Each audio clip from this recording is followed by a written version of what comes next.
Apenas mi nuera cerró la puerta, mi nieto bajó corriendo por las escaleras.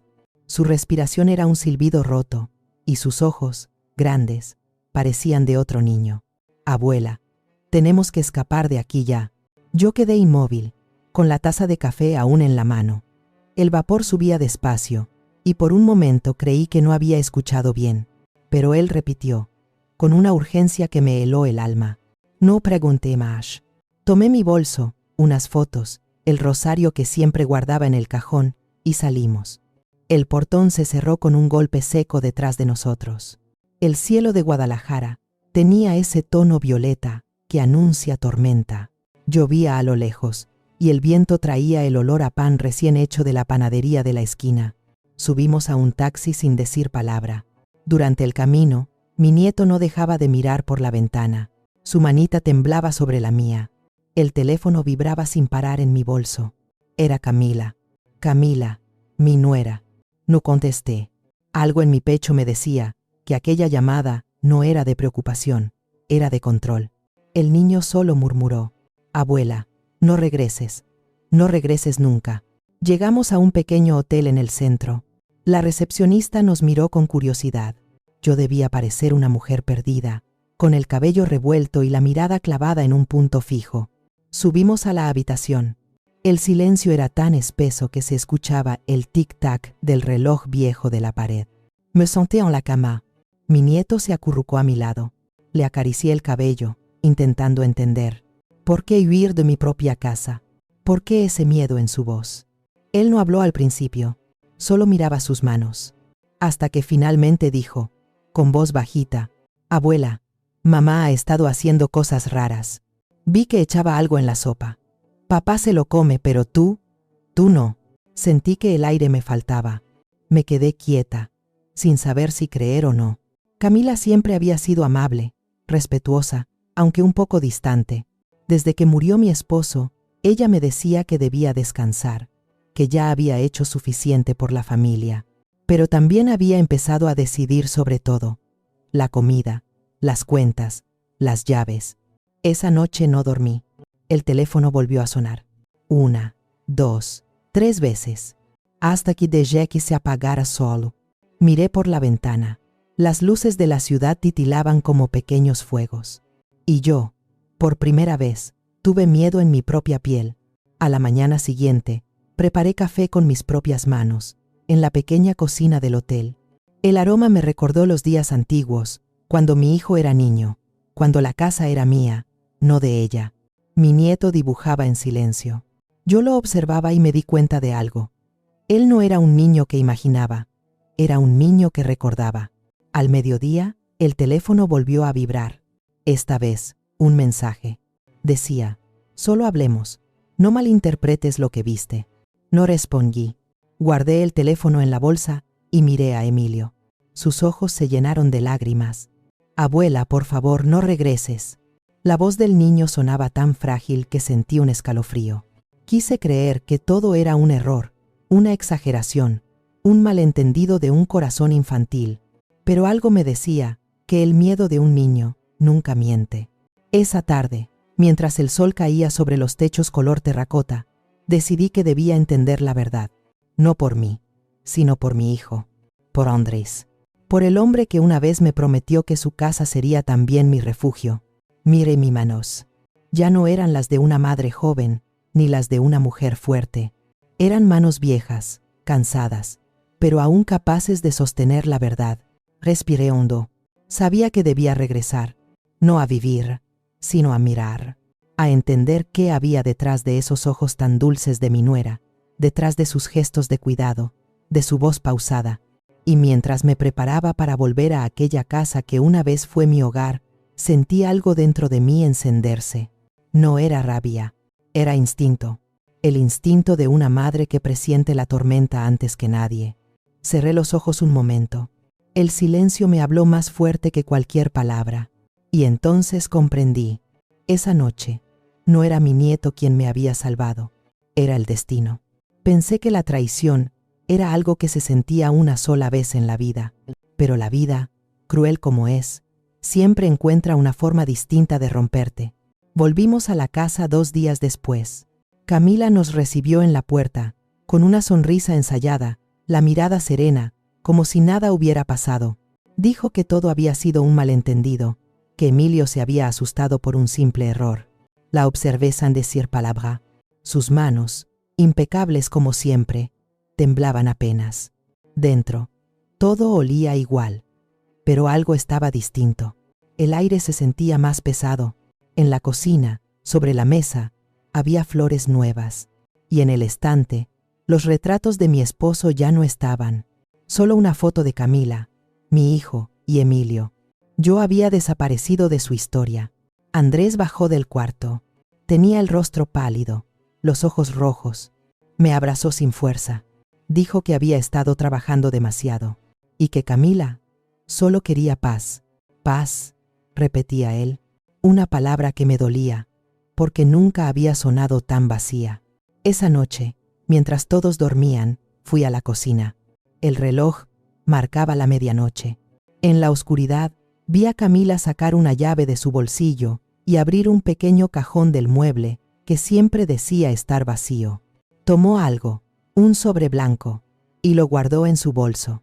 Cuando notó mi presencia, sonrió sin sobresaltarse. Dijo, con calma: no podía dormir. Estaba revisando las cuentas. No respondí. Solo asentí y regresé a mi cuarto. Pero su voz seguía en mi cabeza, como un eco. Revisando las cuentas. ¿Desde cuándo una esposa revisa sola las cuentas de la familia sin su marido? Al día siguiente, mientras limpiaba el escritorio de Andrés, encontré una carpeta sellada. Era el testamento de mi difunto esposo. La última versión que yo recordaba dejaba la casa a nombre de nuestro hijo. Pero esta tenía una firma reciente y el nombre de Camila como heredera principal. Me quedé helada. Andrés la había transferido legalmente a su esposa. Todo, la casa, el terreno, los ahorros. Sentí una mezcla de rabia y tristeza, no por el dinero, sino por la traición silenciosa de la confianza. Camila había sabido esperar, tejer despacio, como quien cose una red alrededor de todos. Por la tarde, le pregunté a mi hijo si conocía los cambios. Él bajó la mirada. Dijo que sí, que era lo mejor para todos, que yo ya estaba mayor y debía descansar. Sus palabras sonaban como las de otro. Camila lo observaba desde el pasillo, satisfecha, como quien escucha una melodía bien ensayada. Los días siguientes se hicieron insoportables. Ella empezó a cambiar pequeñas cosas. La cerradura, la ubicación de los muebles, los horarios. Un día, intenté abrir el cajón donde guardaba mis joyas viejas y la llave no encajó. Camila me dijo que lo había cambiado por seguridad. Por seguridad, repitió, con esa voz suave que escondía algo más. Cada noche me costaba más dormir. Escuchaba pasos suaves por el pasillo, sombras que se movían sin ruido. Y cada mañana, Andrés parecía más débil, más ausente. Una tarde, mientras tendía la ropa, escuché voces en el jardín. Camila hablaba por teléfono.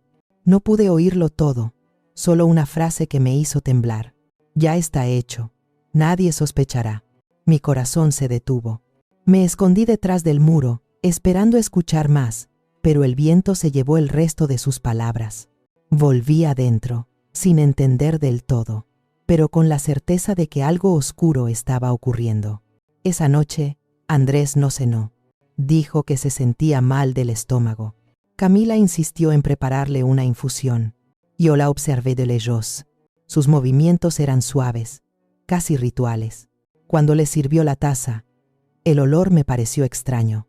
No dije nada, pero sentí el cuerpo tenso.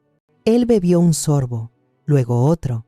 A los pocos minutos, se quedó dormido en el sillón. Camila apagó las luces y subió al cuarto. Yo me quedé mirando su respiración. Era pesada, irregular, como si luchara con algo invisible. Fui a mi cuarto con el corazón desbocado. Apenas cerré la puerta, escuché un ruido detrás. Era Emilio, con los ojos llenos de lágrimas. Abuela, no digas nada. Por favor. Sus palabras eran una súplica y una advertencia al mismo tiempo. Me arrodillé frente a él temblando. Dim, ¿y yo? ¿Qué pasa? Pero no respondió. Solo se fue, corriendo hacia su cuarto, dejando un silencio que pesaba más que cualquier verdad. Esa noche no dormí. El viento soplaba fuerte, y cada sombra en la pared parecía moverse. Cerré los ojos, tratando de rezar, pero la oración se me rompía en los labios. En algún rincón de mi alma, lo supe. Algo estaba muriendo en esa casa. No, era solo la confianza. Cuando una madre huele el peligro, no necesita pruebas, pero las busqué igual. A la mañana siguiente, la casa amaneció silenciosa, demasiado silenciosa. Camila había llevado a Emilio al colegio, y Andrés dormía todavía en el sillón. Me acerqué despacio. Su piel estaba pálida, sus labios resecos. Lo toqué. Tenía fiebre. Le murmuré su nombre, pero apenas movió los labios. Fui a la cocina. El tazón del té seguía sobre la mesa. Olía raro, a algo metálico, artificial. Lo miré a largo rato. Mi instinto me gritaba que no lo tocara. Tomé una cuchara, saqué un poco del líquido y lo vertí en una planta del patio. Por la tarde, las hojas ya estaban negras. Esa noche, cuando Camila regresó, fingí normalidad. Le pregunté cómo le había ido. Sonrió con amabilidad. Dijo que todo estaba bien, que había pasado por la farmacia a comprar medicinas para Andrés, pero sus ojos no tenían brillo. Eran dos pozos vacíos. Los días se repitieron como un eco. Andrés cada vez más débil, Camila más distante, y yo más despierta.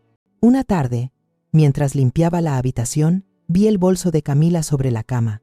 De su interior asomaba un sobre blanco, igual al que había visto aquella noche. No pude resistirlo. Lo abrí. Dentro había una receta médica y un pequeño frasco con polvo blanco. El nombre del medicamento no lo reconocí, pero la advertencia decía: uso controlado, dosis mínima. Mi corazón latía tan fuerte que creí que se me iba a salir del pecho. Guardé el sobre donde estaba. No quería que sospechara, pero esa noche decidí hacer algo que jamás pensé hacer en mi vida: revisar su teléfono. Esperé a que se durmiera. Su respiración era lenta, casi calculada. Fui hasta su mesa de noche. El teléfono vibraba cada cierto tiempo, pero en silencio. Lo tomé con cuidado. No tenía contraseña. Abrí la aplicación de mensajes. El último decía: el producto está listo, sin olor, sin sabor, efecto rápido. Me temblaban las manos. Pasé a las fotos. Había capturas de transferencias bancarias, nombres desconocidos y una dirección escrita en un papel: Laboratorio Quintana. Mi cabeza daba vueltas. Todo encajaba. Demasiado bien. De repente, una sombra se movió detrás de mí. Giré. Emilio estaba en la puerta. Su rostro serio. Los ojos llenos de miedo. No grité. Solo le pedí que viniera. Se sentó a mi lado. Me dio en voz muy baja: abuela, mamá no quiere que le digas a nadie. Le prometí no hacerlo, pero tengo miedo. Anoche la vi mezclando algo en la sopa. Lo abracé. Su pequeño cuerpo temblaba. No era imaginación. No era un error. Era un niño atrapado en el silencio de los adultos. Al día siguiente, cuando Camila salió, tomé la grabadora vieja que usaba mi esposo en su trabajo. La escondí detrás del frutero, justo donde ella solía hablar por teléfono. Pasé la mañana limpiando, fingiendo normalidad, mientras el aparato grababa cada palabra, cada susurro. Por la tarde, escuché el audio. Una voz de hombre decía: «Tienes que hacerlo esta semana». Ella respondió: «No te preocupes, nadie sospechará. Todo será natural». Cerré los ojos. Ya no quedaban dudas. Había un plan, y mi hijo era el objetivo. Decidí contarle a mi vecina, doña Carmen. Ella siempre estaba en su ventana, observando el mundo con la paciencia de los viejos. Cuando le conté, no se sorprendió. Me dijo que días atrás había visto a Camila recibir un paquete con etiquetas de laboratorio y advertencias químicas. Me tomó la mano y susurró: «No la enfrentes sola. Guarda pruebas. Hazlo con cuidado».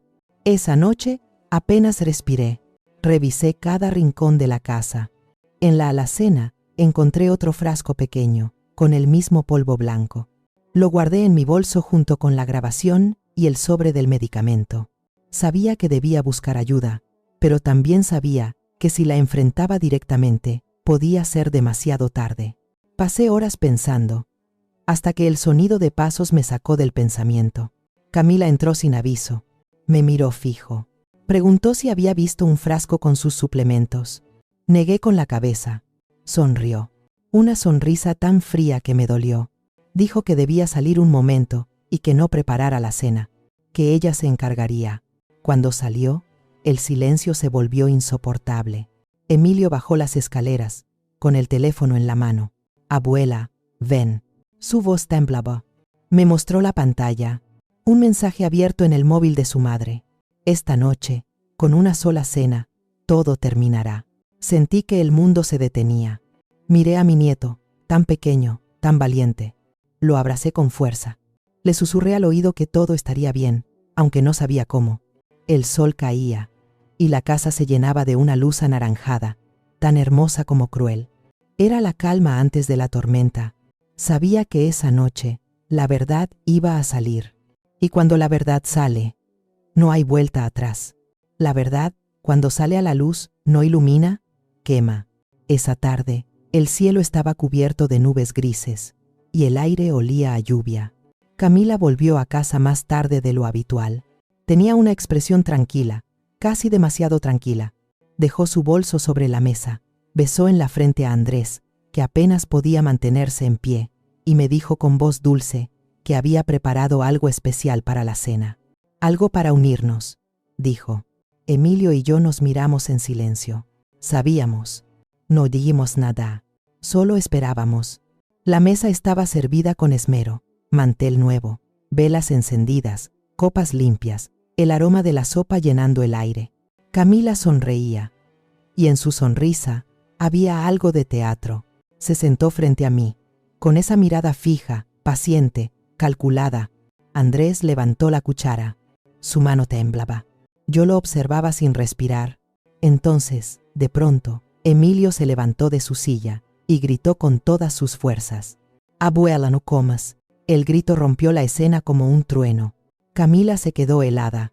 La cuchara cayó de su mano. Yo me levanté de golpe, sin entender si estaba soñando o viviendo una pesadilla.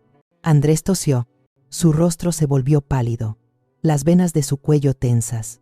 Yo corrí hacia él, lo sostuve, grité su nombre, pero sus ojos ya no respondían. El caos se desató. Camila temblaba, negaba con la cabeza, murmurando que no había hecho nada. Llamé a emergencias con las manos temblorosas. El sonido de mi voz se quebraba. Veía la vida irse de mi hijo poco a poco, mientras las luces del pasillo giraban como sombras en mi cabeza. La ambulancia llegó. Los paramédicos corrieron. Camila lloraba. Se aferraba al cuerpo de Andrés. Emilio no dejaba de llorar. El olor de la sopa aún flotaba en el aire, dulce y amargo a la vez. En el hospital, los minutos se hicieron eternos. Un médico salió con los ojos cansados. Dijo que Andrés estaba grave, intoxicado con una sustancia química. Yo sentí que el mundo se me partía en dos. Camila se cubrió el rostro con las manos. Y yo solo me quedé de pie, vacía. Horas después, la policía llegó al hospital. Pidieron declarar. Había una denuncia anónima con pruebas. Un audio, un frasco con restos del polvo, un sobre blanco. Camila se quedó muda. Solo me miró, con una mezcla de miedo y resentimiento. No di nada. No tenía que hacerlo. Las pruebas hablaban por sí solas. Días después, Andrés murió. El velorio fue silencioso. Camila no lloró. Solo se sentó frente al ataúd, inmóvil, como si su alma ya no estuviera allí. Yo me senté a su lado. Por primera vez, sentí lástima por ella. La investigación fue rápida. El laboratorio confirmó la sustancia.